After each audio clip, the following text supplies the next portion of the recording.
KAL HALAL YAHAWAH BAHASHAM YAHAWASHI BAHASHAM Rakadash. I just said KAL HALAL, all praises. Yahweh, who they ignorantly call God. BAHASHAM, in the name. Yahawashi, who they ignorantly call Jesus Christ. BAHASHAM. Rakadash, the Spirit Holy, through the Holy Spirit, through the Holy Spirit, and through Yahweh, in the names of Yahweh, Yahawashi, and through the Holy Spirit, all things can be done. This is another digital epistle to the 12 tribes of Israel, whether you're so-called Negro, Native, Latino, that's typically what we're known on the West Hemisphere, Negro, West Indian, Native, Hispanic, Latino, or you could be the scatter, Bantu or whatever.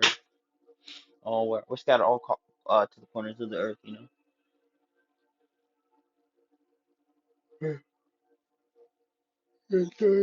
Simple honors to the elders preaching, to the elders and apostles who've been laboring in this doctrine. Honors to any of the brothers preaching on the likewise doctrine, or any brother or sister who's believing, especially in these last days, man. We can feel it in our bones, man. We can feel the goosebumps, we're gonna be back home soon.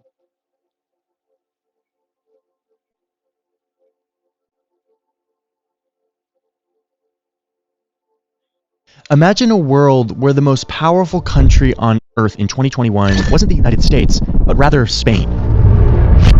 And instead of setting up military bases just in their own country, they also set up bases all around the world.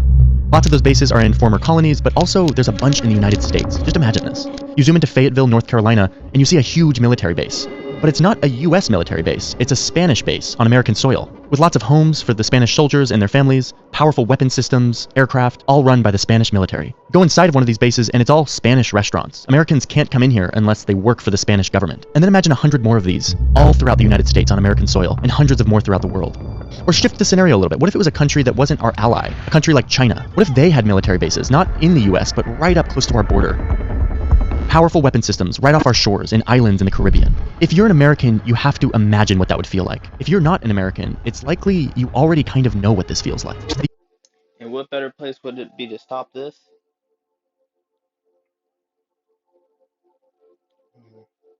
You go to Habakkuk, you go to Habakkuk 2 and 5 and 6.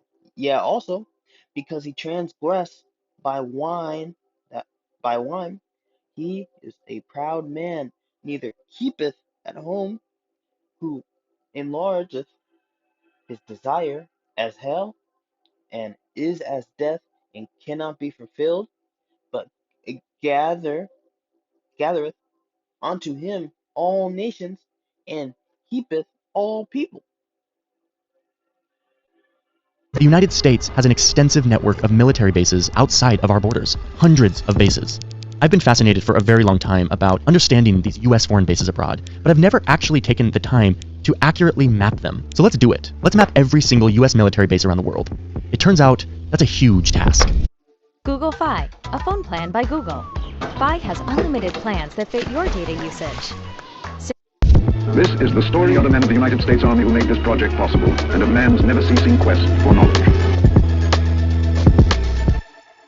This is a full armored division. To give you an idea of size, each of those small military dark is. squares Back in includes more than 2018, 1,000 men. independent accountants and analysts came in to try to audit the U.S. Department of Defense. Basically, try to get like a paper trail of how big this thing is, how much money it spends, etc. And the Department of Defense didn't pass the audit. Like they literally did not have the documents or the knowledge to really piece together a full scope of what this organization is, how big it is, how much money it spends. So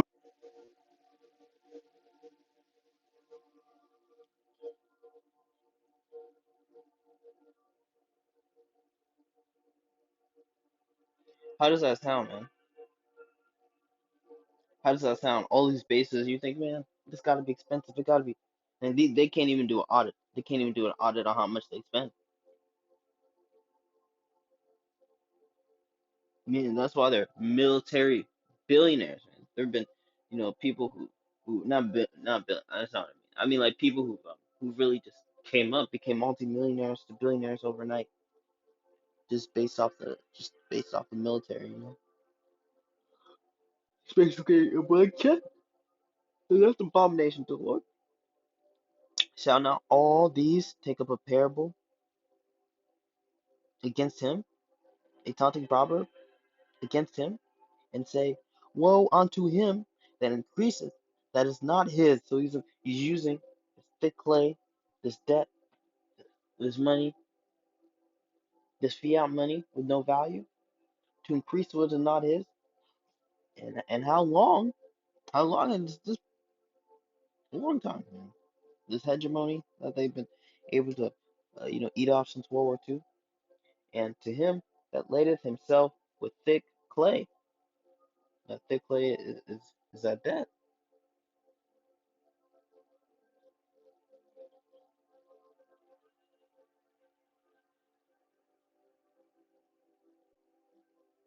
And the Department of Defense didn't pass the audit. Like they literally did not have the documents or the knowledge to really piece together a full scope of what this organization is, how big it is, how much money it spends. So we don't know. Nobody knows how big the Pentagon is in all of its forms. All we do know is that objectively, it is one of the, if not the largest and most powerful organization on the planet and in the history of humanity. I mean, if you have an organization that's more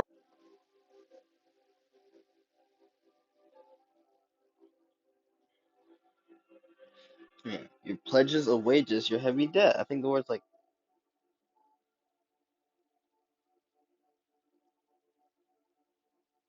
yeah. powerful than the Department of Defense in the history of humans, like, let me know. I want to know about it. But as far as I can tell, there's nothing bigger and more powerful than the United States military in 2021. And much of the US military is not actually in the US, but it's actually outside of our borders, all around the world. This post is somewhere in Germany. Together a full scope of what this organization is, how big it is, how much money it spends. So we don't know. Nobody knows how big the Pentagon is in. But I've never actually taken the time to accurately map them. So let's do it. Let's map every single US military base around the world. It turns out that's a huge task. This is the story of the men of the United States Army who made this project possible, and of man's never-ceasing quest for knowledge. This is a full armored division. To give you an idea of size, each of those small dark squares includes more than 1,000 men. The United States military is bigger than any of us can really fathom. It's so big that even the US military doesn't know how big the US military is. Back in 2018, 1,200 independent accountants and analysts came in to try to audit the US Department of Defense, basically try to get like a paper trail of how big this thing is, how much money it spends, etc. And the Department of Defense didn't pass the audit. Like they literally did not have the documents or the knowledge to really piece together a full scope of what this organization is, how big it is, how much money it spends. So we don't know. Nobody knows how big the Pentagon is in all of its forms. All we do know is that objectively, it is one of the, if not the largest and most powerful organization on the planet and in the history of humanity.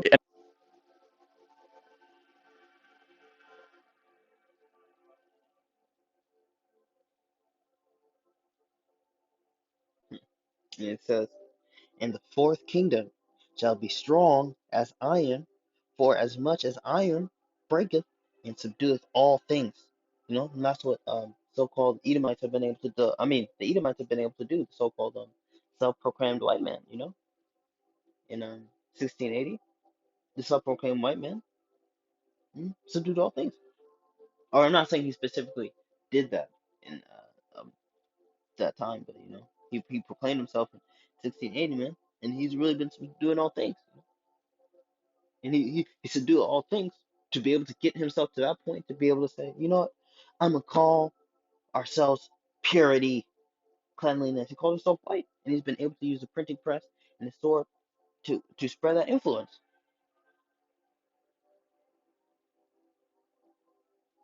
Subdueth all things as irons breaketh all these, it shall break into pieces and bruise. And it's done. It broke us into pieces. It bruised all the nations into pieces. And whereas thou sawest thy feet and thy toes a part of the potter's clay, and the part of iron, and the kingdom shall be divided, but there shall be in it the strength of iron, for as much as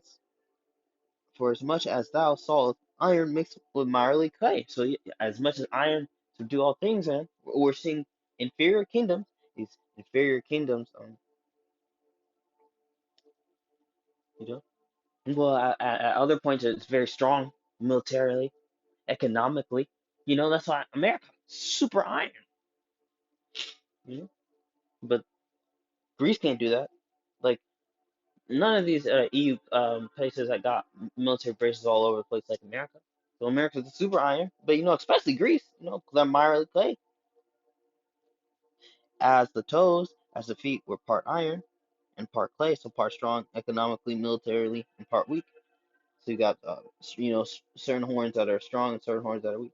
And the kingdom shall be partly strong and partly broken, as whereas thou sawest the iron mixed with miry clay, they shall mingle themselves with the seed of man, and they shall not cleave one to another, as iron is not mixed with clay. Man, these people are fighting. And what's this? And in the days of these kings shall um, shall the power of heaven set up a kingdom which shall never be destroyed, and the kingdom that shall not be left to another people, but break shall break it into pieces and consume all these kingdoms, and it shall stand forever. Is this the white man? No. This divine kingdom is Israel. For as much as thou sawest that stone was cut out, for as much as thou sawest that the stone was cut out of the mountain without hands, and it break into pieces of iron, the brass, the clay, the silver, the gold, and the great God hath made known to the king what shall come to pass hereafter. The dream is certain, and the interpretation thereof sure.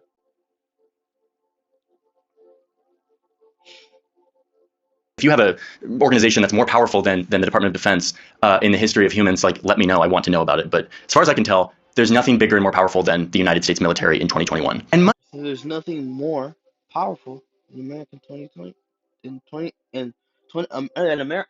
There's no more place military stronger than America. 2021, 2022. So that's why all these heathen have to come together to bring the beast of the U.S. military is not actually in the U.S., but is actually outside of our borders, all around the world. This post is somewhere in Germany, overlooking a sector of the Iron Curtain. One of the first things that Joe Biden and his administration did when they came into power a couple of weeks ago down the road was ask for an assessment of how big is our military presence around the whole world? What is our strategy? And what actually does this presence look like? The department will conduct a global force posture review of U.S. military footprint, resources, and strategies. Footprint. I like that. That's like a nice thing. Like, what's our footprint? How big is our footprint around the world? We don't really know. The Pentagon is going to start to try to assess that. So let's help the Pentagon out and try to map every single United States base around the entire world. Let's do it.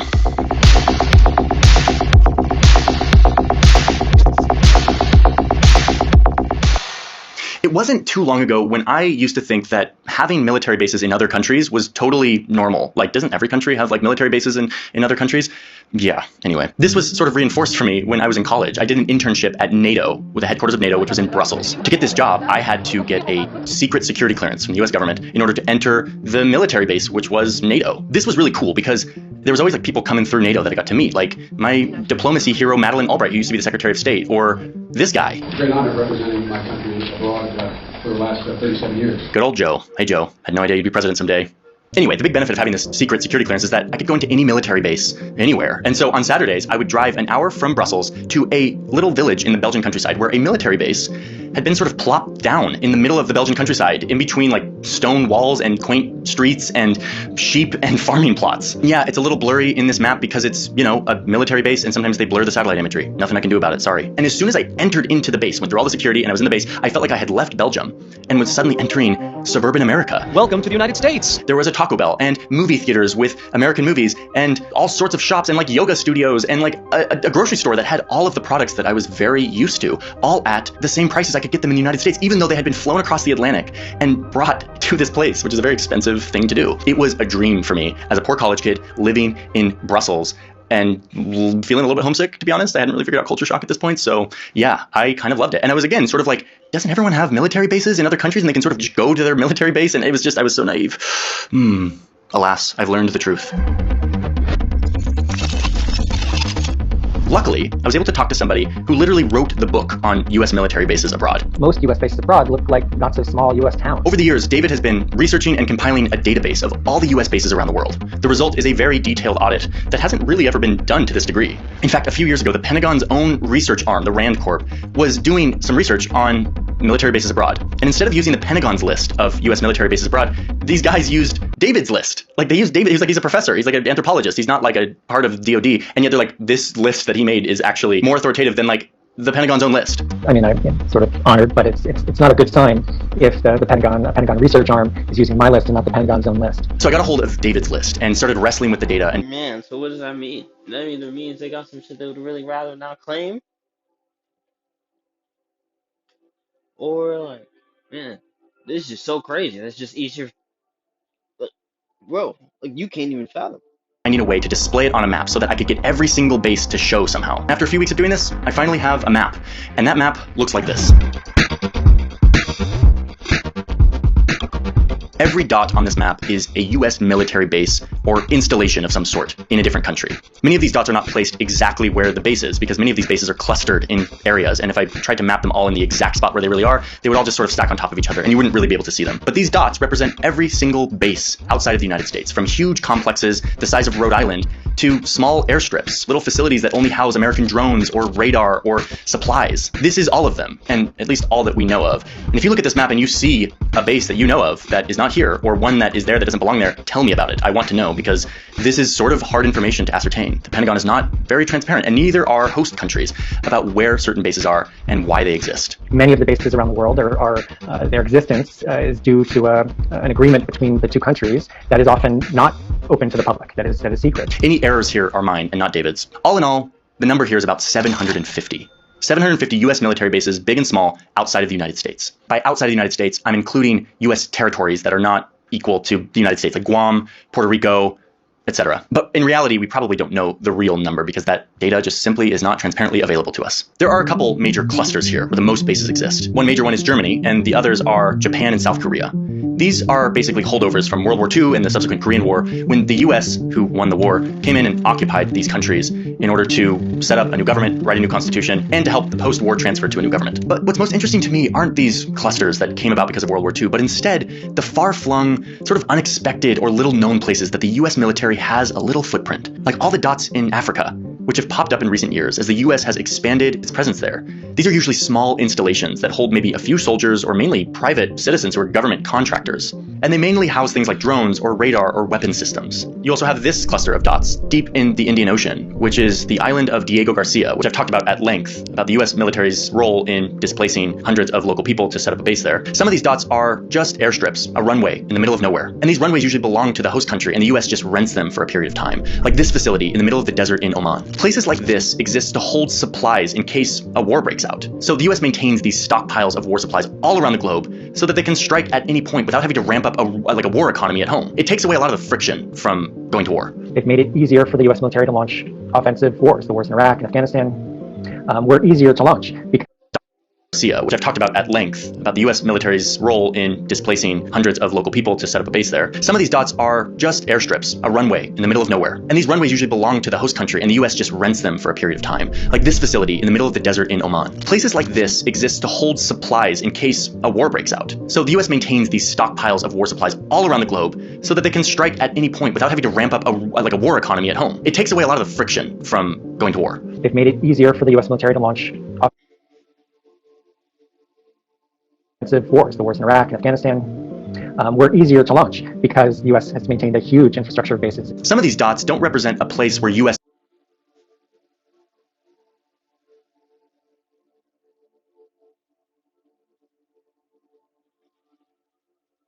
The Lord shall bring a nation against thee from the far, so we know that place, you know, that place America, you know.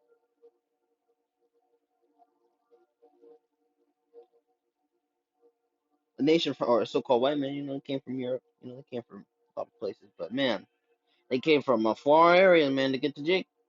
You know, they could have got Ham, they could have got a whole bunch of races, but they were focused on the children of Israel.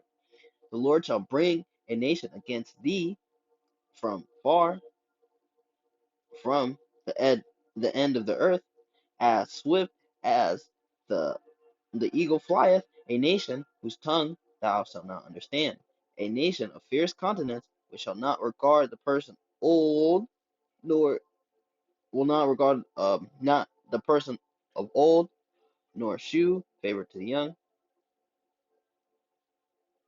And we're seeing, man, now that these people are swift, man, this is the eagle, man. They set up military bases, they don't gotta wait, man. These people are ready for war.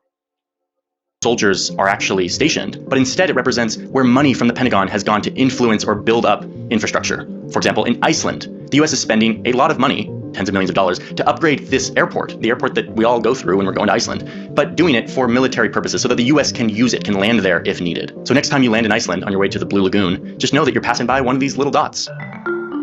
Over here in the Azores, these islands that are owned by Portugal, nearly 2,000 kilometers away from any landmass, there is a group of US military installations mainly used for refueling and weapon storage. Head up here to Greenland, and you'll see a little base way up high, the most northern base in the world where 140 Americans live. Kind of looks interesting. I'd love to go there someday. Way out here in the Pacific, you've got loads of remote military bases owned by the United States. They're mainly small airstrips, like this base on the southern tip of this huge atoll of the Marshall Islands. All right, listen, I'm not going to explain every single base. There are 750, maybe 800. There's a bunch of bases. I just wanted to give you a flavor of what some of these look like. They're diverse. They're all over the place. And they're fascinating to me. I have been compiling accounts of people who live next to U.S. military bases. I have over 100 accounts from people that, from my call out on Instagram. I want more. I want to make an entire video about life next to a base. And that is why I'm calling upon all of you. I'm going to put a link in my description to like a survey. It's like a form of like what it's like to live next to a U.S. military base. I have it right here. And I'm going to be checking it. You can fill out this form, and then I will get your response. And I will read through your response. And I will use that to construct an understanding of what life is like next to a U.S. military base. I talked to David a bunch about this too. He's done a bunch of research, done a bunch of interviews, and I want to keep talking about this. So if you don't live next to a military base, I want to hear from you, like, what are your thoughts about this? Whether you're an American or not an American, like, does this seem right? Does this seem like the right choice, the right thing for our taxpayer money to be going towards?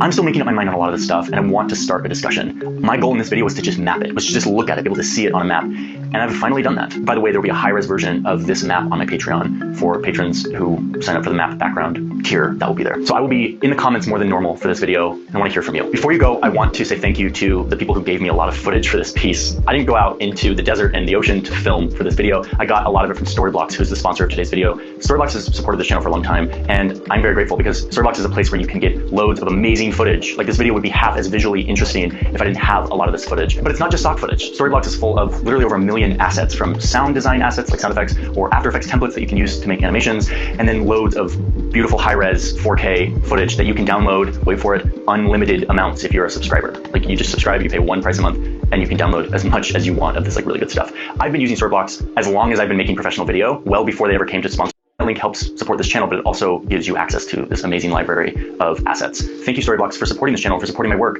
and thank you all for being here. I will see you all in the next video. Bye-bye. Bethany made me feel that I have more than a job. I have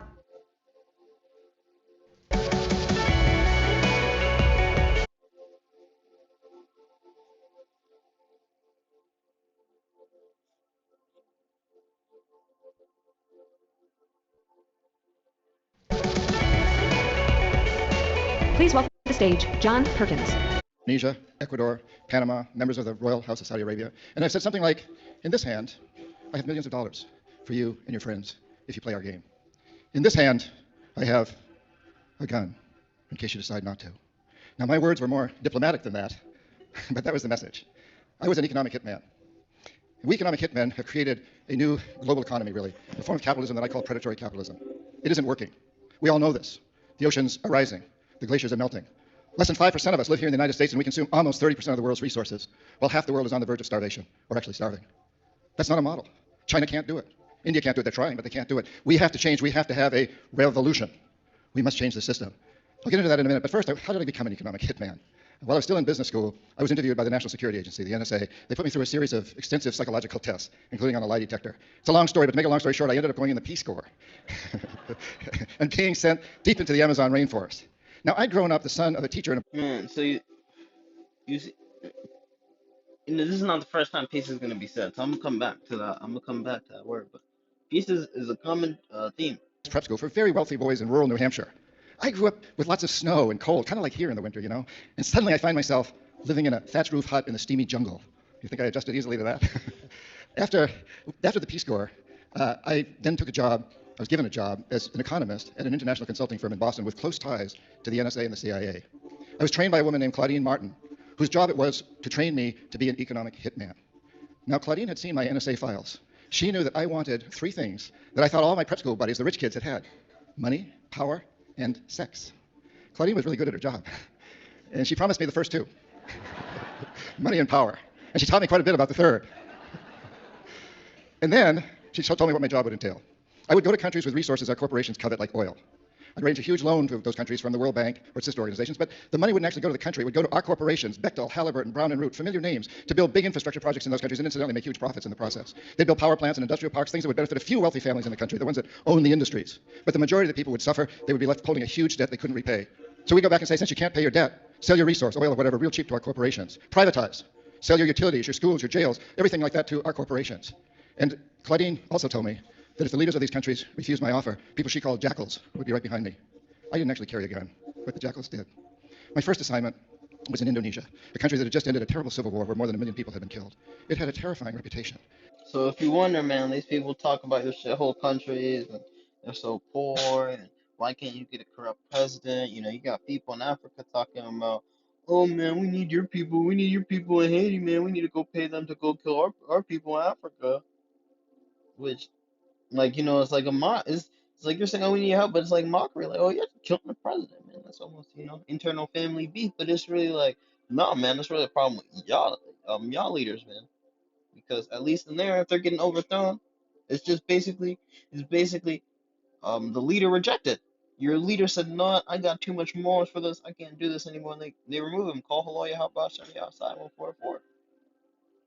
So it's not to really, like, you know, not to like cause any more, like, not to harp on the internal strife between Israel, but it's really just about, you know, sometimes people say something it may almost like a backhanded compliment, but it's like, hey man, none of these are ours, man. We got to stop identifying with these countries and return back to the heritage given to us by the Lord, man. These people keep playing.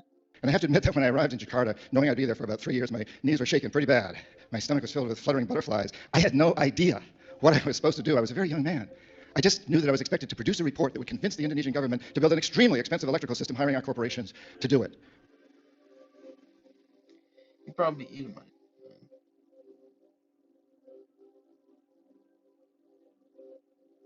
Claudine had made it sound simple, even kind of James Bondishly romantic. But now I'm struck by reality, and I felt naive, ill-prepared, vulnerable. Fortunately for me, the winner of the Civil War, President Suharto, who was actually a dictator, wanted the projects that I was offering, and he also wanted CIA and Pentagon protection. And so every time I stumbled, and I stumbled often, somebody was there to pick me up. A government official would appear with an incredible report that would indicate beyond any shadow of a doubt that electricity was all the country needed to take off to huge growth. And a Harvard-trained mathematician showed up with a mathematical formula that proved that if they just built this electrical system, everything would be fine. In the end, I produced a report that forecast the need for electricity at an unheard of annual rate of 19%. Indonesia got its loan. Our corporations made lots of money, and I was promoted from economist. Man, you hear that, man? This kid was nonsense. This man just wanted power, money, and women and sex. He didn't say women. He wanted sex. You know how, man. You know how these boys get down. We can't assume they like women, man. But man, the end of the wicked contrasts to that of the righteous. Truly, God is good to Israel, even to such as are of a clean heart. But as for me, my feet um, were almost gone. My steps had well nigh slept. For I was envious of the foolish when I saw the prosperity of the wicked man. And that's what these Jacob are seeing, and they sign away their country. All we need is electricity. If they're there, you clearly have something of value, and you should cut them much yourself. I mean, it's not like you really have any option to overthrow or whatever, kill or be killed.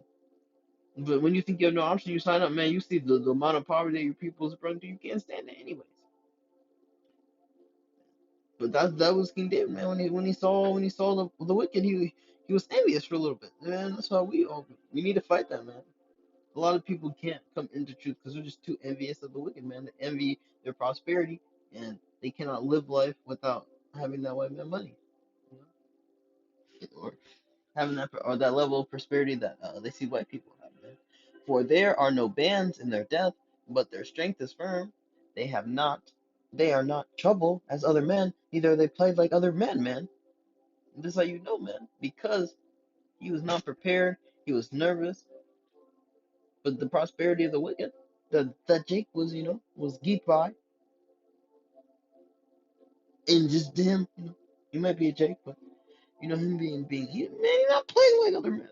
He just got this job. He just shitted his way through the prosperity of America. Basically, took away in prophecy, man. And it's prophecy.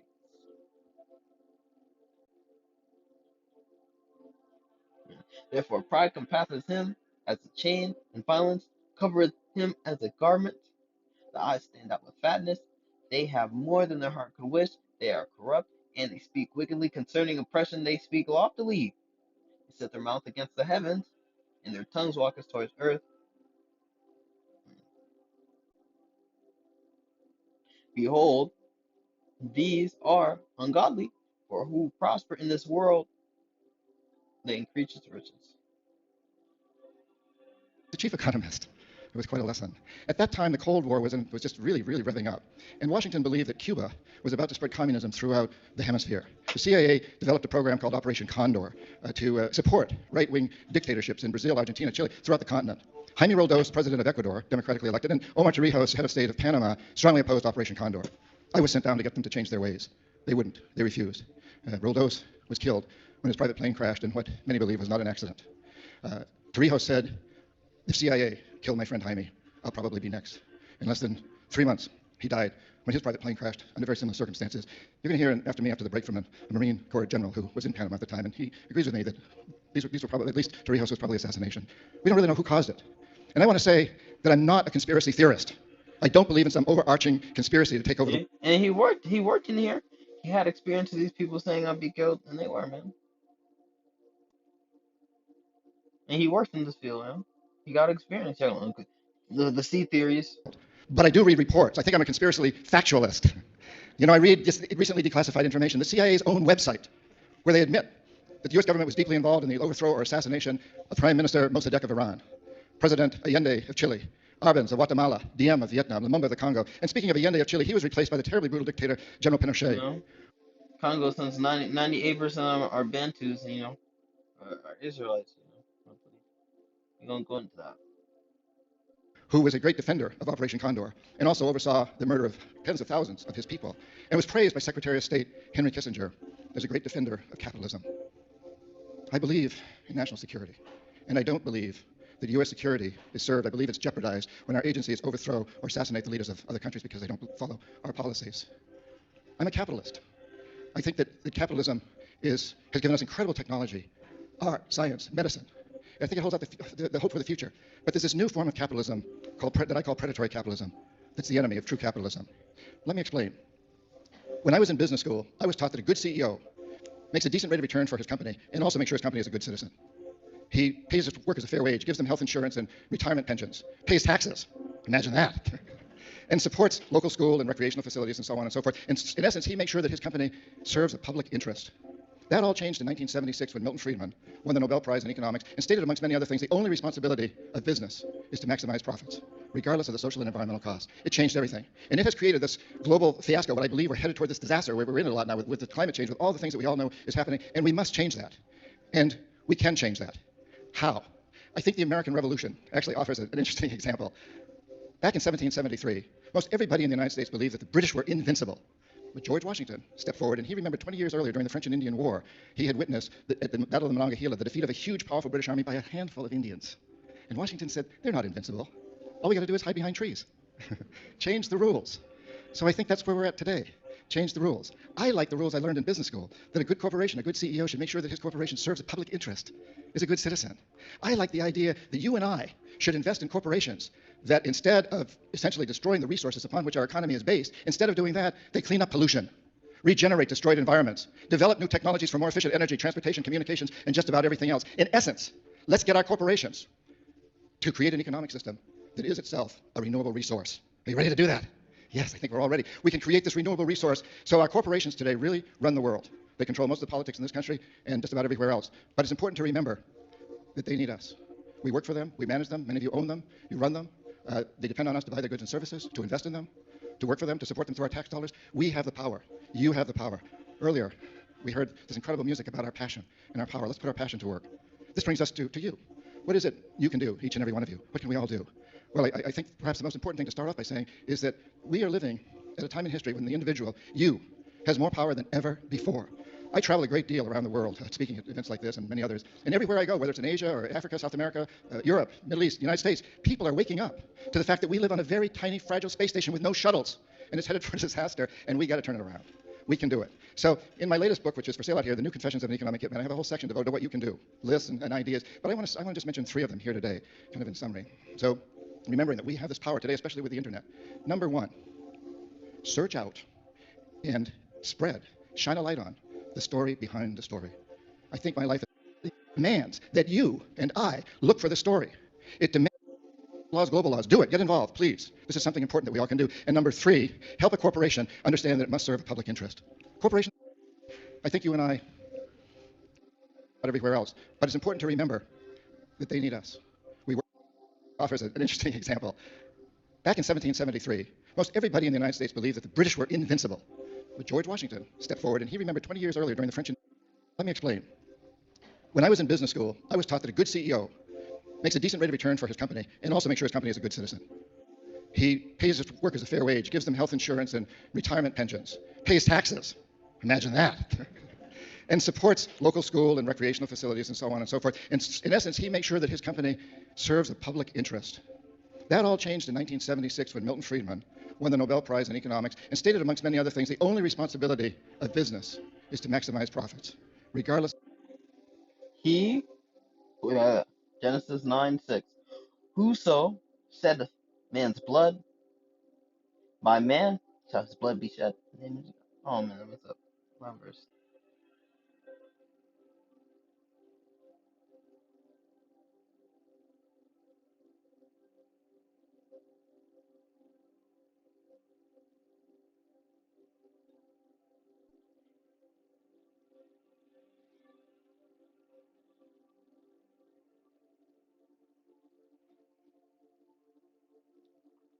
It says, Deuteronomy 24:15. You must pay. Yeah, let's just read the New Living Translation. You must pay the wages. You must pay them their wages each day before sunset, before they are poor and are counting on it. If you don't, they might cry out to the Lord against you, and it would be counted against you in sin.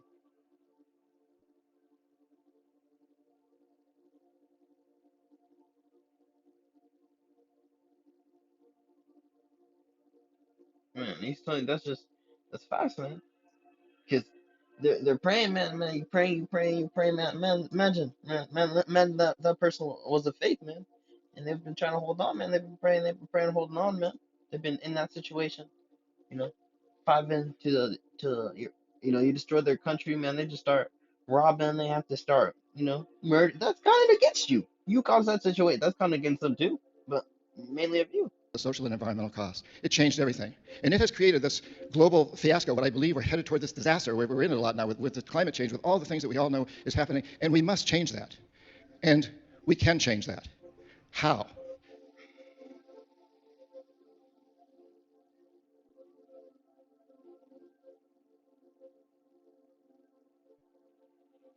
And what, these people don't care, like, I mean, we go into Obadiah 1. We go into these corporations. They don't care. This is the vision of Obadiah. Thus saith the Lord, um, God, thy power, concerning Edom. Um, we have heard a rumor from the Lord Yahweh, an ambassador sent among the heathen. Arise and let us rise up against her in battle. Behold, I have made thee small among the heathen, thou art greatly despised. And why wouldn't he be greatly despised after all that, man? Everything that they're doing. The pride of thine heart hath deceived thee, the cleft of the rock, thou thy cleft of the rock, thy habitations high, man. These skyscrapers, man, and they always put all these skyscrapers, man, in these cities, man. Make them look more like America, man. That saith in his heart, who shall bring me down to the ground? Though thou exalted thyself as the eagle, thou set um thou though thou set thy nest amongst the stars, hence will I bring thee down, saith the Lord.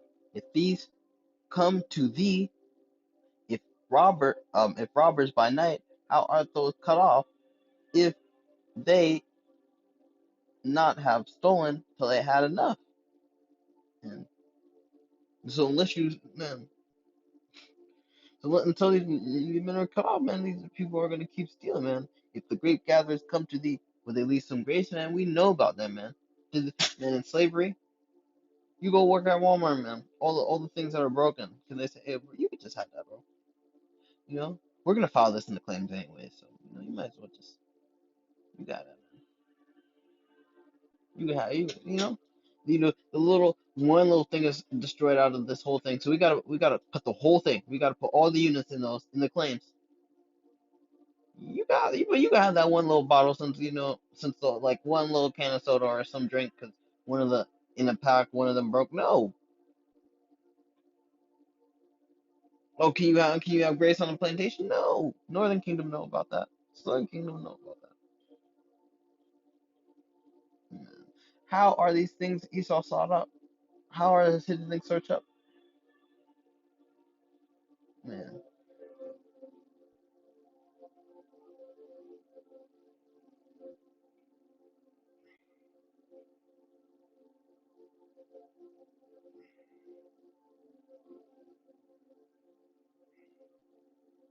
In essence, we economic hitmen in the last have created the world's first truly global empire. And we've done it unlike any other empire through economics.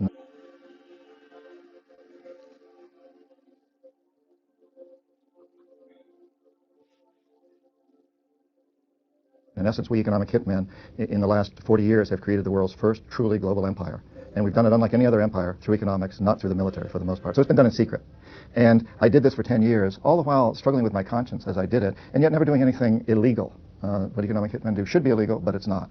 And after 10 years, I decided I had to get out. I started several times to write the book, which became Confessions of an Economic Hitman, but each time I was bribed and threatened and did not write the book. I accepted some large bribes, which I put toward nonprofit organization, Dream Change Coalition, that works with indigenous people in many of the countries I'd ripped off. So I assuaged my guilt by using this money in good ways.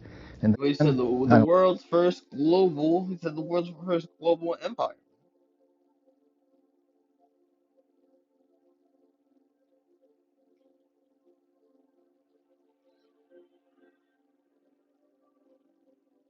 Yeah.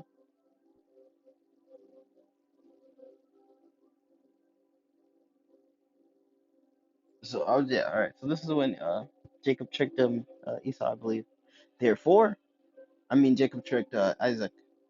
Supplanted, but it was really his birthright. So yeah.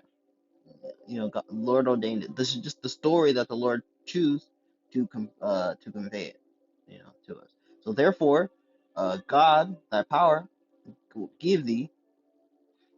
I'll just say it, man. This is Isaac, so we know. Therefore, Yahweh, BAHASHAM YAHAWASHI will give thee the dew of heaven and the fatness of the earth, man, and plenty corn. Well, the corn goes into grain, so don't don't go trip out. Don't go trip out. But I mean, it's this speaking of corn, because we know these people got the corn in the Americas, man. The corn is indigenous to the Americas. Solomon had access to it because America's over, and he had he had he had missions over here. I took 3.5 years. Year half here, year half back. So Solomon had corn. They knew what corn was. We maize is uh, the Hebrew word, and corn. Is how we could definitely identify our people. But grain, wine. But the riches, the resources. But that's what the corn and wine, man. That's what these people are having, man. Let people serve thee, thy nations bow down to thee, and be Lord over thy brethren. And David did fulfill this, man. Let thy son and let thy mother's son bow down to thee, man. That's the Edomites, man. Cursed be everyone that cursed thee, and blessed be everyone that blessed thee. All right. So that's what was given to Jacob, man, the dominion over all the Israel, all the heathen, including his brother, man, and giving his line the forever promise, you know. So, man, so when he stole his birthright, when he said,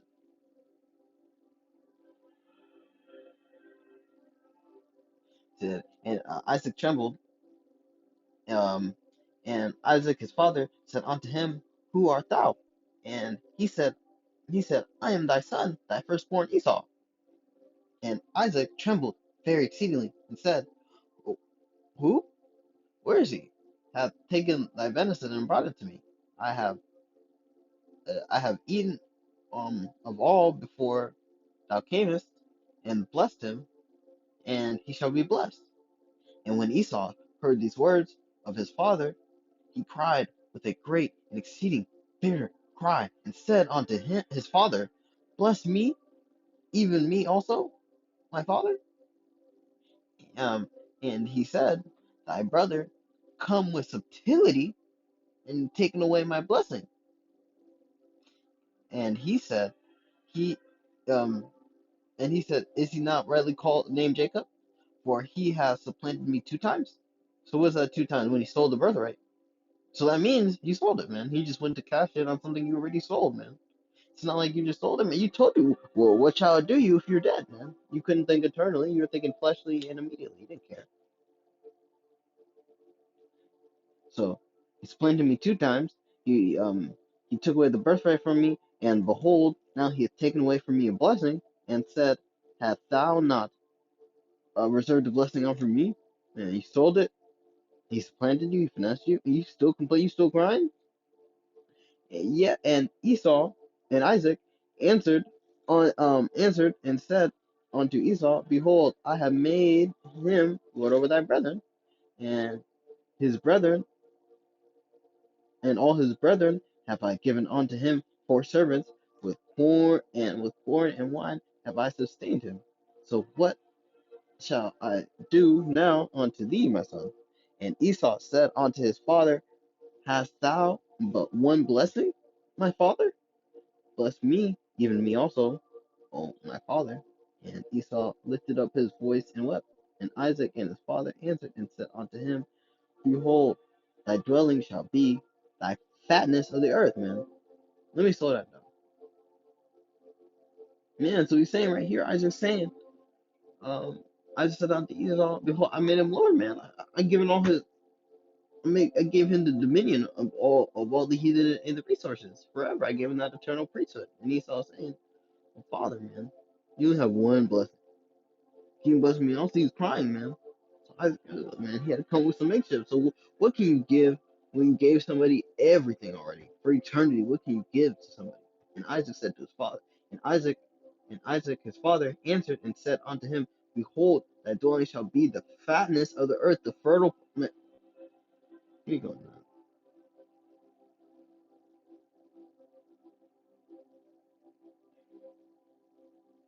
Let's say his fatness, the fat piece, man. You want that fat chicken wing? You want that fat corn, man? You want that fat? Yeah, you want that, man. You want that, you want your cattle to be fat, man. You want that weight, you want that meat, man. You don't want no, you want a fertile place, man. You want richly prepared food, fatness, fat piece, man. You want the oil, you want the olive oil, man. And we know the oil, man. They got it. Petra, Russia, yeah. Anywhere the oil, man. Edomites is there fighting over it. The sprout, the vigorous, the fertile spots, the places, man. And they placed all their military over here, man. Fatness of the earth and the dew of the heaven above. And by thy sword shalt thou live, man. So he got to kill, man. By the sword, man, he got to grind to the world dominion. By the sword shalt thou live, and shalt serve thy brother, and it shall come to pass when thou shalt have the dominion, and thou that thou break his yoke off from his neck.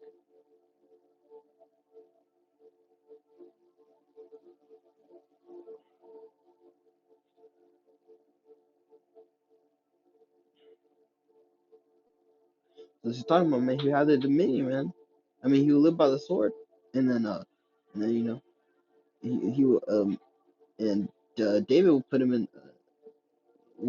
put him in slavery, man. Like he did with all the heathen, and you know, it came to pass where where after King Solomon,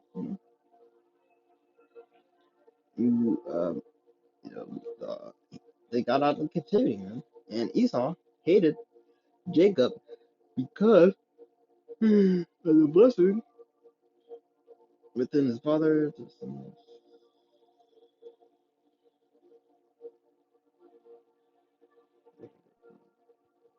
Happened. And on 9/11, I was deep in the Amazon with the Shwa people who are head shrinkers. If you've ever seen a shrunken head, they did it because they're the only people that do. I was in there with a group of North Americans who were learning from the Shwa on 9/11. As soon as I came back to the United States, I went up to ground zero.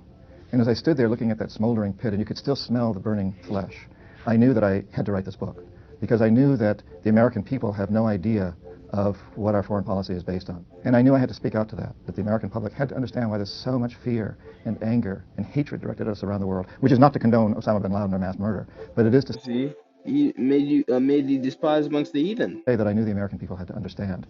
And then I drew back on the shamanic teachings that I'd had all these years and the other books I'd written about on shamanism and indigenous cultures who all say that we can create change, we can create shapeshifts, we can create huge changes, and that in fact we've entered this time of change where we have the tremendous potential for this. And I realized at that moment, standing there at ground zero, looking down into this pit, I realized that this is where it all comes together, and that my obligation as an ex-economic hitman was the same as my obligation as someone who's trained with shamans around the world and has been teaching workshops on this. It's about transformation. It's about making this world a better place for my daughter and all her brothers and sisters all over this globe.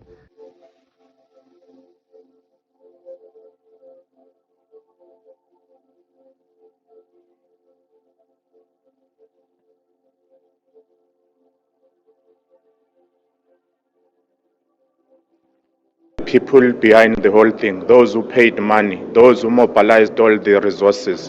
Justice will also go as far as explaining who procured the AK-47 that was carried by Jabulani Kayinkane Mdunge.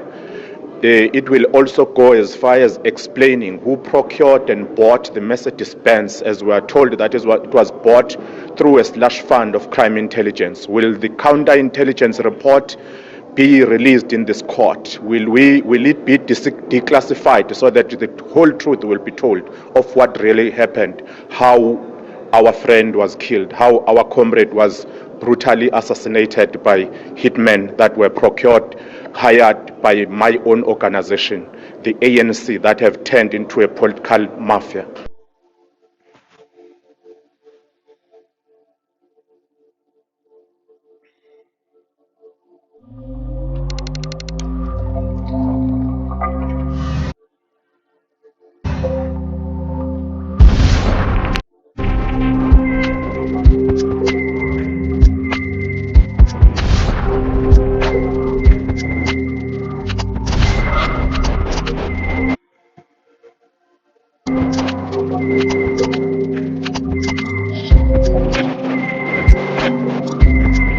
My Lord, as a younger generation in the struggle, we sing the songs those who came before us sang to put ourselves in the position they were before.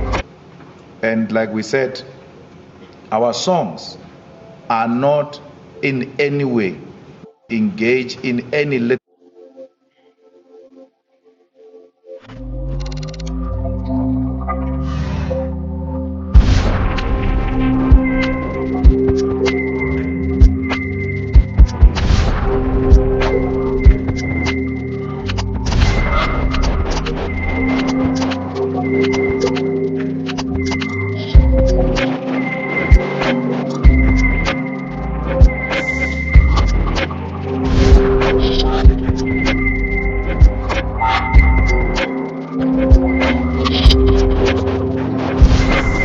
Man, so rushed at that 144 call. Like, yeah, BAHASHAM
like, man, this is what he does, man.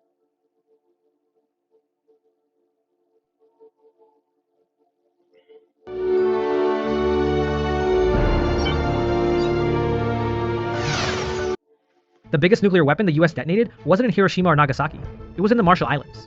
It was here in these atolls located halfway between Hawaii and Australia that the US detonated a weapon codenamed Castle Bravo, and it was about 1,000 times the force of the bomb dropped on Hiroshima.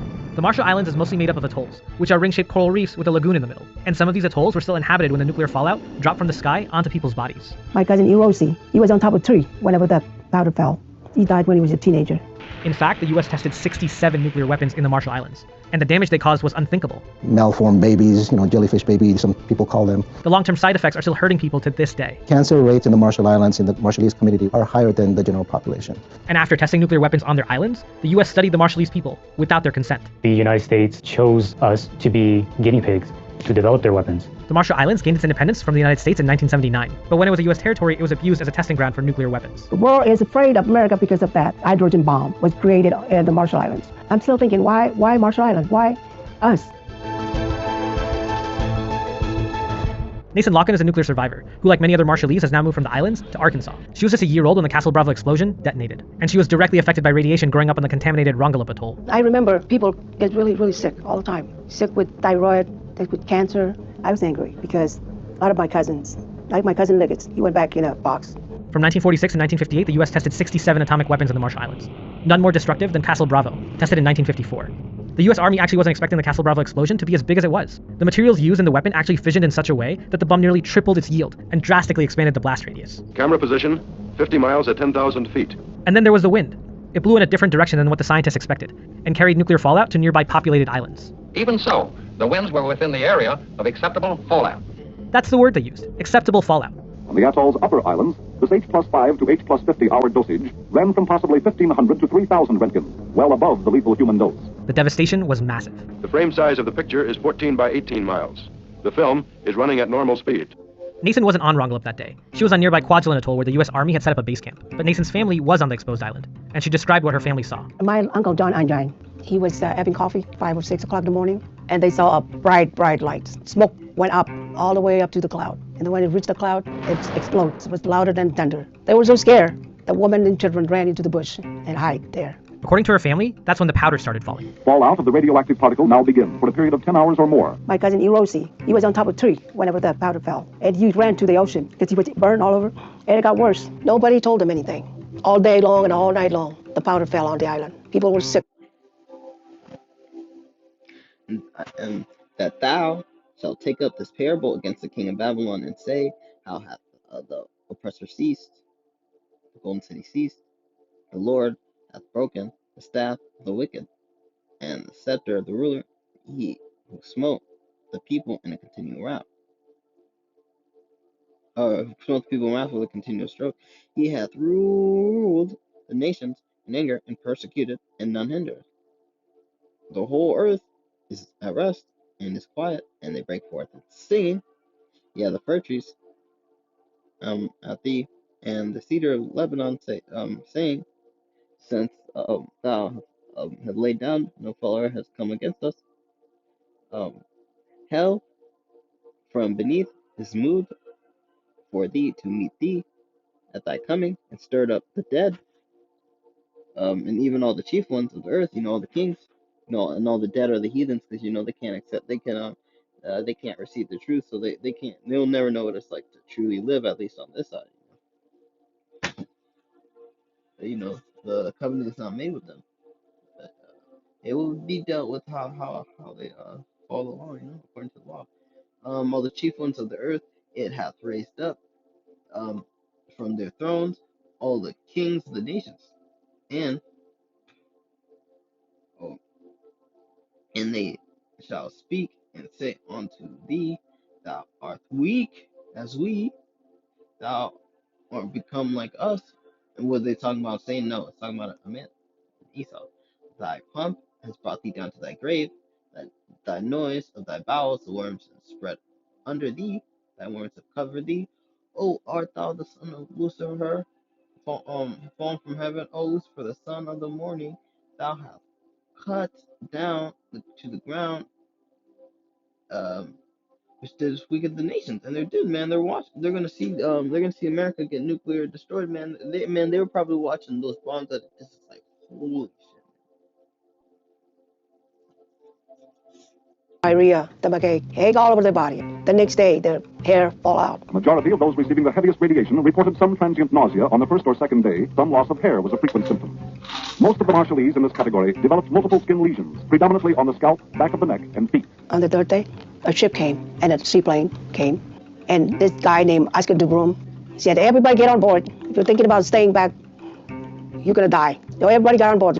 229 Marshall Islanders and 28 American service personnel were evacuated to Kwajalein for survey and treatment. Hundreds of lives were harmed and disrupted, all to test these deadly bombs. And this history of colonization and destruction isn't taught in American classrooms. The Marshall Islands is located in the middle of the Pacific Ocean. Benedict Madison wants to make sure that both Marshallese and Americans don't forget about this history. Around World War I, Japan took over the Marshall Islands. The Caroline and Marshall Islands, which were mandated to Japan after the World War, and which she seized for her own when she left the League of Nations. They were and hide there. According to her family, that's when the powder started falling. Fallout of the radioactive particle now begins for a period of 10 hours or more. My cousin Erosi, he was top of a tree whenever that powder fell. And he ran to the ocean. This was burned all over. And it got worse. Nobody told him anything. All day long and all night long, the powder fell on the island. People were sick, diarrhea, stomachache, ache all over their body. The next day, their hair fall out. The majority of those receiving the heaviest radiation. And this guy named Oscar Dubroom said, everybody get on board. If you're thinking about staying back, you're gonna die. How Arth?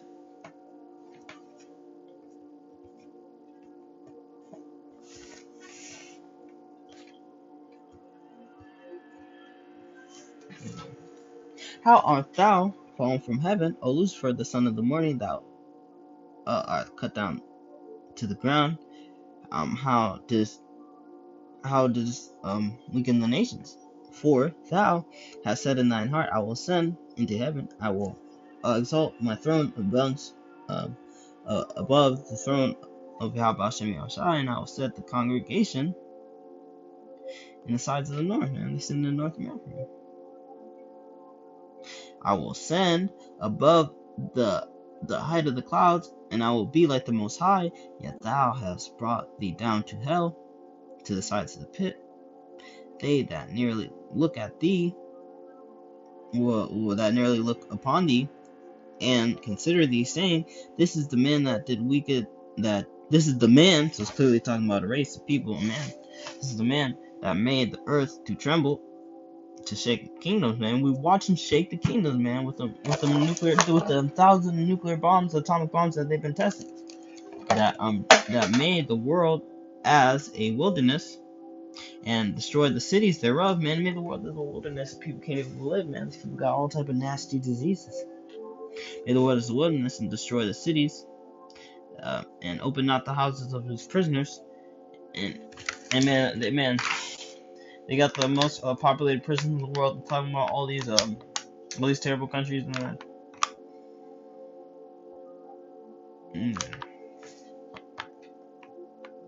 All the kings of the nations, even all of them, lie in glory, every one in his own house. But thou shalt be cast out the grave like an abominable branch, as of the raiment of those who are slain, thrust through with the sword, and go down to the stone of the pit as a carcass trodden underfoot, man. Man, that's a lot, man.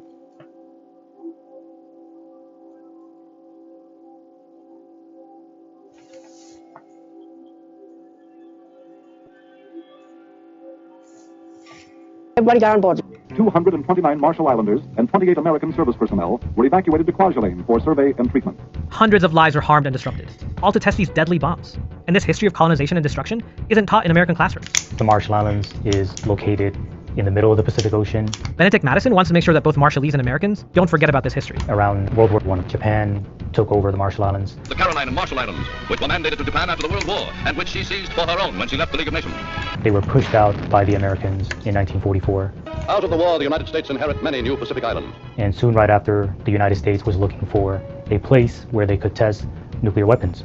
Even though the US had killed more than 200,000 people by dropping nuclear bombs on Hiroshima and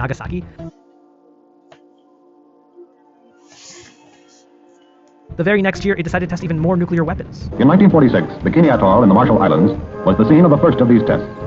This was Operation Crossroads. Over the next 12 years, there were other operations too. Operation Sandstone. And I will stand by my watch and set me upon the tower, and I will watch to see what will say unto me, what will I enter when I am reproved. And the Lord Yahweh answered me and said, write the vision and make it plain about tables, that he may run that readeth it, man. And so we're supposed to make the vision of the Lord, the prophecy, clear, and make it easy to understand, so people could hear the word, and man, and they read it, man. You tell them the word, man, so they can read what that understand. They could run on, man. They could run up, man. Run up with the word. Yeah, for the vision is yet for an appointed time, but at the end it shall speak and not lie. Though tarry, wait for it, because it will surely come. It will not tarry. Behold, the soul which is lifted up is not upright in him, but just shall live forever. Also because he transgressed by wine, by that vain philosophy, especially we saw with the political hitman, the vain philosophy. Neither keepeth at home.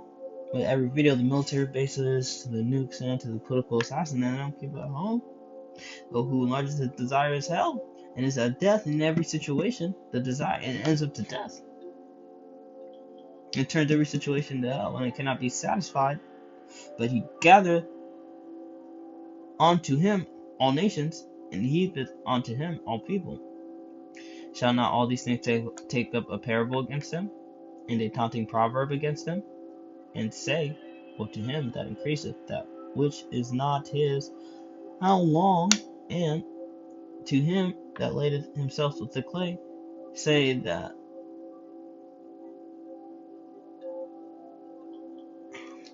say they not rise up suddenly and bite thee, and awake that shall vex thee, thou shall be for booty unto them. Man, so we're gonna see Esau be to booty to all the nations they booty for treasure, because thou hast spoiled many nations, and all the remnant of the people shall spoil thee. Because, man, and the only people that will especially be left have been spoiled by, man, only people here on earth really have been only spoiled by America, but especially as that day, right before that day appears, man, everybody is just going to be so completely spoiled, man. These people are going to turn up, because the remnant of the people shall spoil thee because of men's blood, and for the city of the land, and the city and of all that dwell within, woe to him that covet and evil covetousness to his house, and he may sit with his net. And man, look, and what is the house? Man, what they call the politicians, what they call that, the house, man. They call the House Senate, man, Pentagon. So, man, on the Pentagon, they just bring in the evil covetousness just to the house.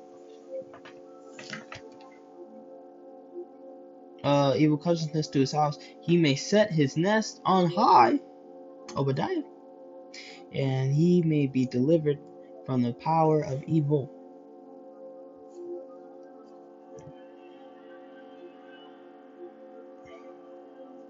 Daniel 8:25. And through his policy, this is talking about Antiochus, but from the Greeks, man, that's they say that's the start of the system, that's the beginning of civilization, which clearly Alexander the Great was a conqueror. There were the Greeks before Alexander the Great, but Alexander the Great was a conqueror. All the civilizations before then, how many? Even at that point, it already had a couple thousand years, man, of history, man. I really wanted to.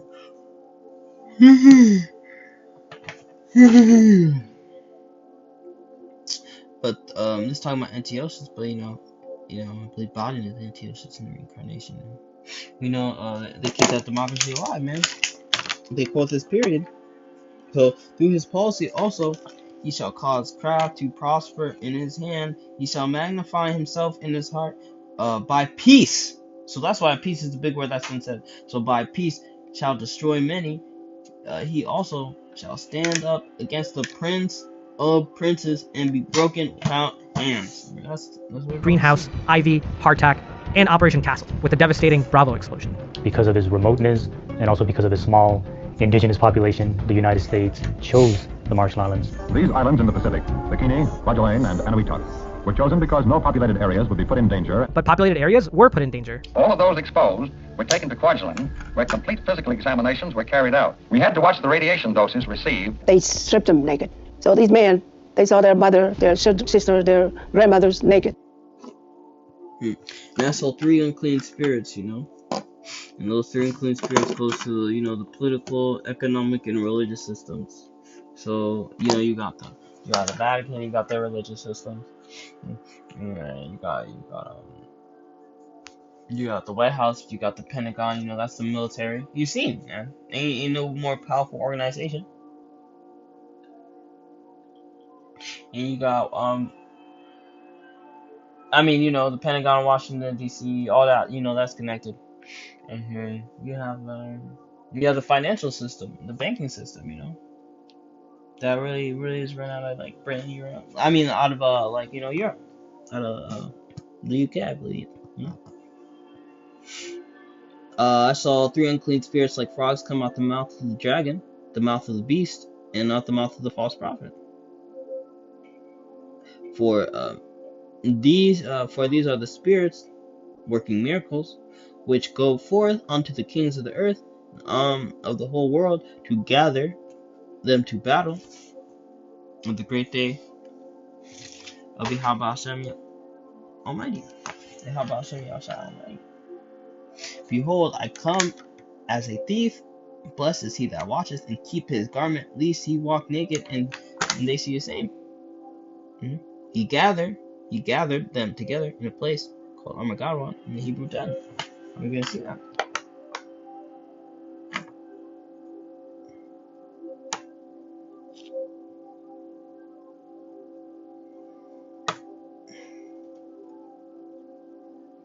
Right in front of them. Nason said that this happened for 3 months.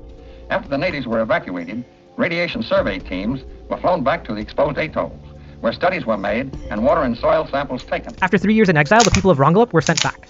My uncle said, "Are you really going to take us back to Rongelap when it's still contaminated?" They said, "It's true, it's contaminated, but it's not dangerous. You can live on it." Nason says that's when the medical problems started. I was 4 years old at the time. My mom and dad, our family, went on the trip back to the island. I grew up on the island. I remember people get really, really sick all the time. Babies were born and no shell to the back of their head, you know. You can see their brain.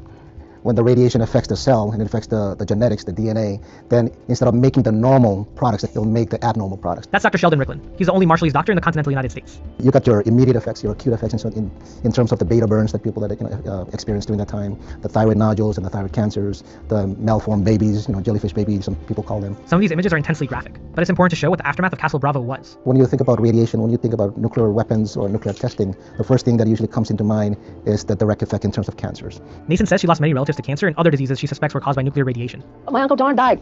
He died. His son, Leggett, he had leukemia. I think it's cancer in the blood. Nason's family brought her cousin Leggett to the U.S. for treatment, but it was too late. He never saw the island again. He went back in a box. My cousin Rosie, like I told you, he was on top of a tree when that happened. He ran into the ocean and it got worse. But it was never enough. And when we ran out of those, we will eat whatever we can eat on the island. So when the rations ran out, the Marshallese on Rongelap had to eat the contaminated vegetables and fish. You have blister in your mouth, in your throat. You get diarrhea. You get sick. They come and check us every year, but they never really tell us that we were, living in a contaminated place. Even though the United States knew that the people of Rongelap were dying from leukemia and other cancers, the U.S. government didn't help evacuate the... Nothing is more epic than the build-up before an NFL game. Now DraftKings gets you. Those way of living, where you get your food, what type of foods you're able to eat. You cannot eat from the ocean anymore because it's radioactive. You cannot gather your foods from the islands because it's radioactive. And you substitute that with canned goods, with preserved foods, with all these foods that are not healthy, that are not your normal Marshallese diet. That definitely has an effect on the health today of Marshallese and health today of Marshallese in the future. So what has the U.S. done in response to all the damage from nuclear testing in the Marshall Islands? Well, in the late 1980s, it promised $150 million in a trust fund as compensation to the Marshallese people suffering medical problems. But that money, distributed over time across all the people who had been harmed, doesn't amount to much. $35 a quarter for one person. $35 every 3 months. That's what Nason receives from the U.S. government for making her homeland uninhabitable. There was over $100, but now it's $35 a quarter. Can you live on that? Nason left the $35 and a quarter. Islands in the 70s and now lives in northwest Arkansas. And she loves playing with her dogs. Biggie. That's French Rosie, and that's milkshake. Even though she can't go back to Rongelap Atoll because it's contaminated, Mason says she wants to spend her retirement on another atoll back in the Marshall Islands. I've been here too long. I came in 75. I've been working all my life. I want to go back and relax. Sit by the ocean on the beach. Be a bee bum. And here in Arkansas, where the Marshallese population numbers more than 15,000, a new generation of Marshallese is keeping the history of the island's nuclear legacy alive. In part 2 of this series, we explore how the Marshallese community moved to Arkansas and what's causing this mass migration.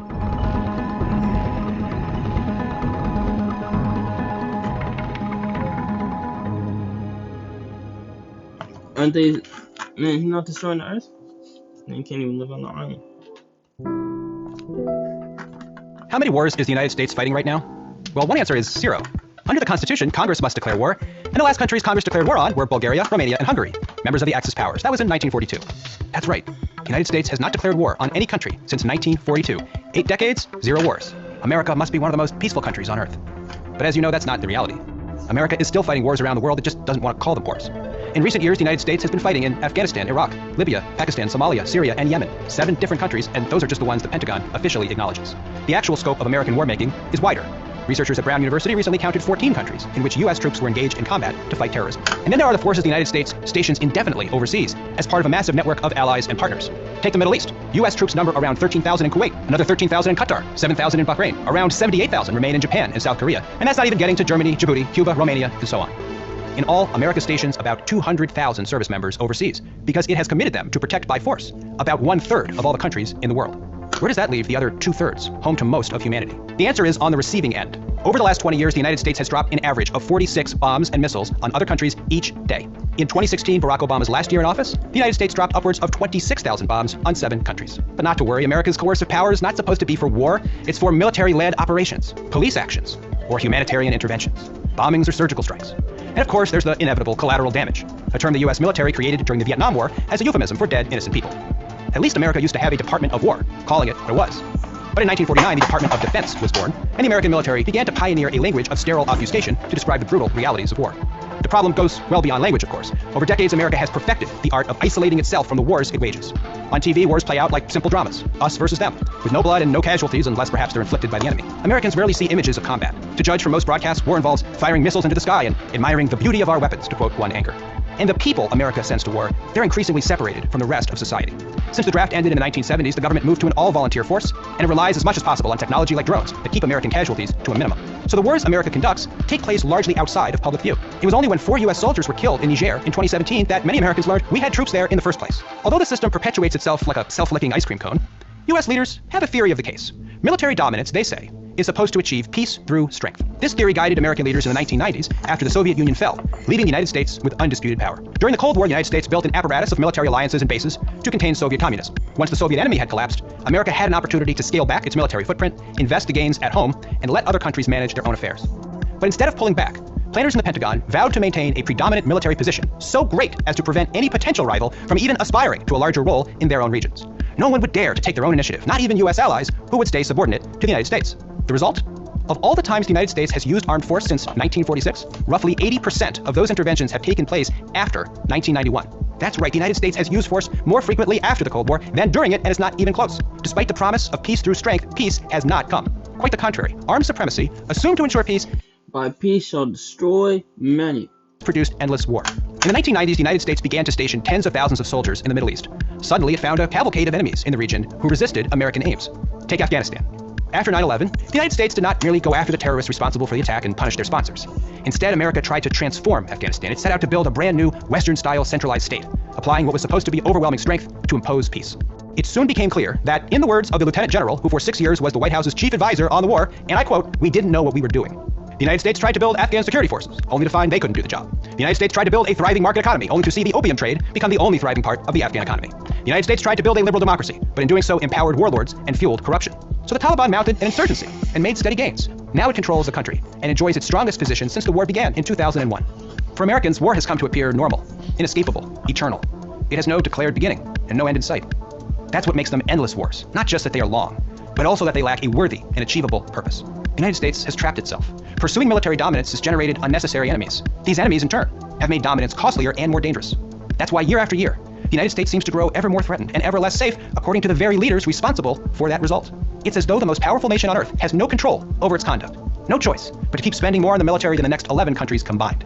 As Americans struggle to address urgent needs at home, Their government has committed them to the endless defense of places across the world, places we often make more dangerous. Instead of strengthening ourselves and helping to build a world safe for diversity, we've chosen to build an empire or something all too close. And if we continue the quest for dominance, the consequences will get even worse, and we will all be weaker for it.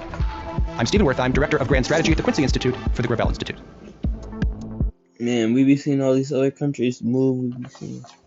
We be seeing these other countries' atrocities, but we still cannot forget.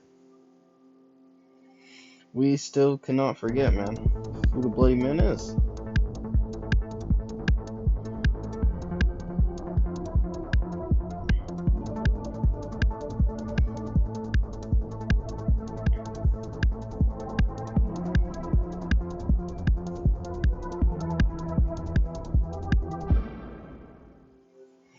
Yeah, okay, I think I could hit this one. I could be done.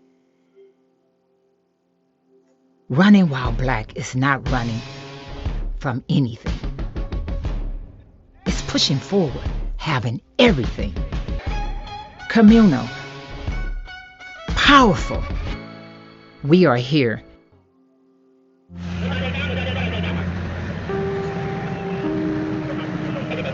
So these are the exact same forces that just a week ago were in a fierce gun battle with the people suspected of killing President Moise. We're heading to his presidential mansion right now. They're going to take us there to show us what went down.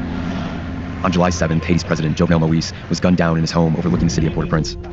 So far, no one knows who's behind the assassination or why he was killed. What does it say about a country when the president in his own home is killed? We are doing our best, but it's not easy for us. This is not.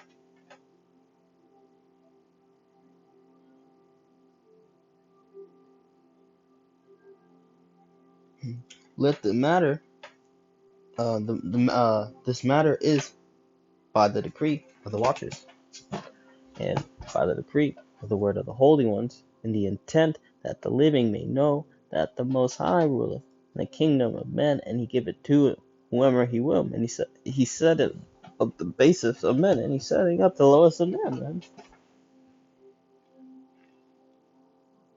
I hope that lets you see something, man. This is the lowest of men. And the lowest of men got all these people scared, so it made you forget, man. He is the lowest of men. And look, man. Revelation 17. And there came one of the seven angels, which had the seven vials, and he talked with me, saying, Come hither, I shew unto the judgment of the great whore that sitteth on many waters, with whom the king of the earth hath committed fornication, and the inhabitants of earth has been made drunk with fornication. He carried me away in spirit into the spirit of the wilderness, and I saw a woman sit upon a scarlet covered beast, colored full of names of blasphemy, with having 7 heads and 10 horns. And man, that's NATO. That's where the man had his internship. And the woman was, this is a metaphor. Lily saw a woman, he didn't know. So, the woman was arrayed in purple, and scarlet color, and decked with gold and precious stones and pearls, and having a great cup in her hand, full of abomination and filthiness to her fornication, man. And upon her forehead was written, Mystery Babylon, the Great, the mother of harlots and abominations of the earth. And we're seeing it, man. That's America. We're seeing how America's been really the mouthpiece of this beast, And the woman was drunk with the blood of the saints, and with the blood of the martyrs of Yahawashi. And when I saw her, I wondered with great admiration, man. People wondered, man.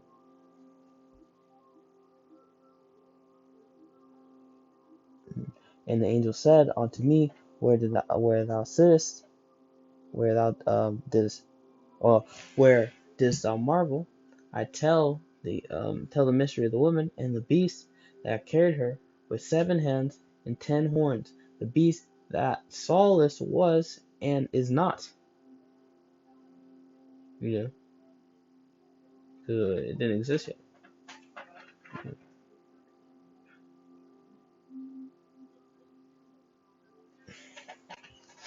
You know, because it's not the same beast. You know, the old one that fell apart. This is new one. So it was the one before, but it's not the same one. It's the new one. Shall ascend out the bottomless pit and go into perdition, and they that dwell on earth shall wonder, whose names were written in the book of heaven, or written in the book of life. And go into perdition, and that dwell under the heaven shall, and they that dwell under heaven shall wonder, whose names were not written in the book of life from the foundation of the world, when they behold the beast that was and is not and is yet.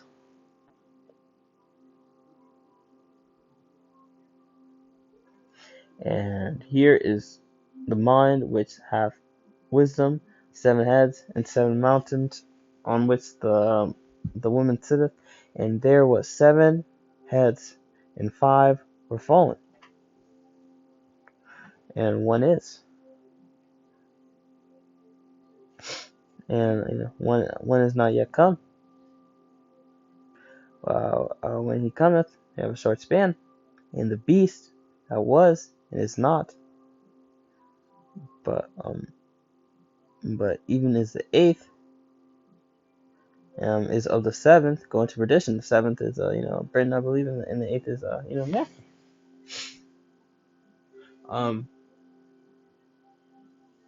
And the 10 horns which solace the 10 kings, which have received no kingdom as yet, but gain the power, but will receive power as 1 hour with the beast.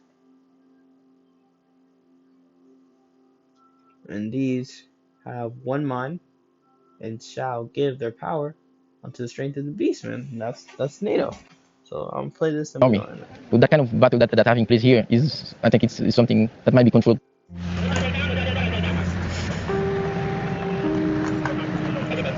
So these are the exact same forces that just a week ago were in a fierce gun battle with the people suspected of killing President Moise. We're heading to his presidential mansion right now. They're going to take us there to show us what went down. On July 7th, Haiti's president, Jovenel Moise, was gunned down in his home overlooking the city of Port-au-Prince. So far, no one knows who's behind the assassination or why he was killed.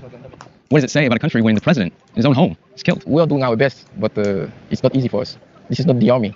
So that kind of battle that having place here is, I think it's something that might be controlled by an army. That's what it would have taken? I think so. What comes next? We'll see. We were doing police work, and that's it. For the rest, this is up to the politicians. Haitian investigators and the FBI have left the scene outside the president's mansion largely untouched. Not a single member of the president's guard was injured or killed in the attack. Everything I did for him, and no matter what, nothing was ever good enough. Below the president's house, families live in a row of modest homes. After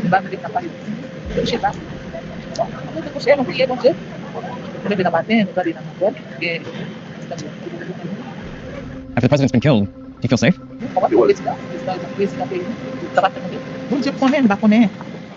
So this woman's house backs up to President Moise's presidential mansion, and they share a wall. And up here on top, you can actually see a pretty good view of the president's house.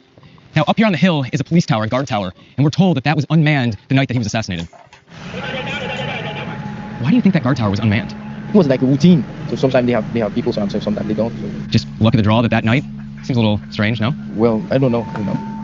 And would it have been a Haitian National Police that would be up in that guard tower? Yeah. So this really falls on the Haitian National Police. Well, you might say that. I mean, how does that make you feel in the position that you're in? Very uncomfortable. This is a shame. This shouldn't have happened. No. So far, 18 former Colombian special forces and 2 Haitian Americans are in custody for the assassination. 3 Colombians have been killed, and 5 remain at large. 2 competing prime ministers were both claiming the right to rule until this week, and the country's Senate has put its own leader forward as the rightful president. But Haitian politics has, for a long time, included other power brokers. So you can't really talk about the security and political situation here in Haiti in recent years without mentioning one gang in particular that's had its grip on Port-au-Prince. G9 is a powerful federation of gangs who rule neighborhoods across the capital. Jimmy Cherizier, aka Barbecue, is their leader. He's reported to have had links with Moise's government, and the president's death is a major blow to his influence in Haiti. He says that's not the case. En pile moun qui dans la police, en pile moun qui dans pouvoir, en pile moun qui dans opposition, c'est eux qui fait complot à bourgeois senti pour livrer le président. Son complot national et international contre le peuple haïtien. N'a répété ça encore. Peuple a pour dans la rue et n'a pratiqué ça qui est légitime violence. Et n'a répété encore nous c'est grand monde, yo tiré sur nous compte ça pour nous faire. Merci. Cherizier is a former cop accused of carrying out neighborhood massacres and overseeing the kidnap for ransom gangs that are terrorizing the city, which he denies. At least for now, he rules several neighborhoods in Port-au-Prince.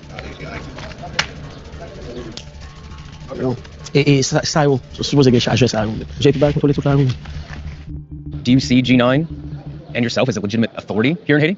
Nous connaissons que nous sommes force politique, nous sommes structure sociopolitique, cap goumé pour moun ki pi mal yo pour nous comment nous capable. A social political movement that carries around pretty large weapons and gets into gun battles with other social political movements. Même comme leader responsable, nous prenons des dispositions pour protéger la population là kay nous. But Cherizier's influence extends well beyond his neighborhoods. Since the assassination, he's threatened an all-out insurrection against Haiti's political class. M'a goumé contre un système qui senti, m'a goumé contre un système qui corrompu. M'a goumé contre moun qui pi riche men pays à côté lié jodi là. Moun so pas jamais senti insécurité a. Jodi aller pour insécurité arriver sur moun sa yo.